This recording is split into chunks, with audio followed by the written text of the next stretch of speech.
ক্লাসের সবচেয়ে খারাপ ছেলে একটা সুন্দরী মেয়ের প্রেমে পড়লো, কিন্তু সে এতটাই দুষ্ট আর খারাপ ছাত্র ছিল যে স্কুলের সব মেয়েরাই তাকে ঘৃণার চোখে দেখতো। কিন্তু ছেলেটি মেয়েটিকে এতটাই কেয়ার করতো যে মেয়েটির আর বুঝতে বাকি ছিল না ছেলেটি মেয়েটিকে কতটা ভালোবাসে। এক সময় মনে মনে মেয়েটিও ছেলেটিকে ভালোবাসতে শুরু করলো, কিন্তু ছেলেটি মেয়েটিকে বলতে পারতো না। তাকে দেখলেই তার উপস্থিত বুদ্ধি কাজ করা বন্ধ করে দিত, হার্টবিট বেড়ে যেত। এক সময় বন্ধুদের ধাক্কা ধাক্কিতে ছেলেটি মেয়েটিকে বলেই দিল, ওই শোনো, আমি না তোমাকে খুব ভালোবাসি। তখন মেয়েটি খুব স্বাভাবিকভাবে বলল, তুমি আমাকে ভালোবাসো?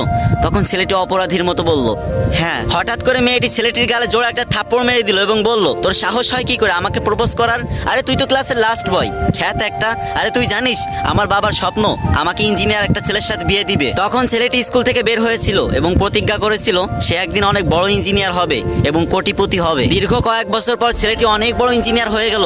তখন তার টাকা পয়সা বাড়ি গাড়ি কোনো কিছুর অভাব থাকলো না। হঠাৎ একদিন তার অফিসের ম্যানেজার এসে বলল, স্যার আমার স্ত্রীকে বাঁচান স্যার, আমার স্ত্রীর অপারেশনের জন্য 2 লক্ষ টাকা লাগবে, প্লিজ স্যার আমার স্ত্রীকে বাঁচান। তখন ছেলেটি তার ম্যানেজারকে টাকাটা দিয়ে দিল। তার কয়েকদিন পর ম্যানেজার এসে বলল, স্যার আমার স্ত্রী সুস্থ হয়ে গেছে এবং আপনি আমাদের একটু বাসায় চলেন। তখন বলল, কেন? বলল, আমার স্ত্রী আপনাকে একটু দেখতে চাই, প্লিজ স্যার আমাদের বাসায় চলেন।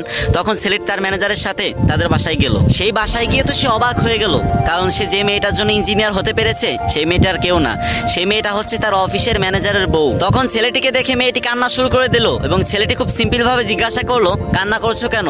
তখন মেয়েটি আরো জোরে কান্না শুরু করে দিল এবং হাত জোর করে ক্ষমা চাইতে লাগলো। মেয়েটির কান্না দেখে ছেলেটিও কান্না করে দিল আর বলতে লাগলো, বিশ্বাস করো আমি না খুব ভালোবাসতাম তোমাকে, কিন্তু তখন আমার যোগ্যতা ছিল না।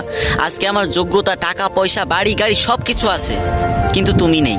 এটাই বাস্তবতা। ওই যে একটা কথায় আছে না, কিছু পাইতে হলে কিছু হারাইতে হয়।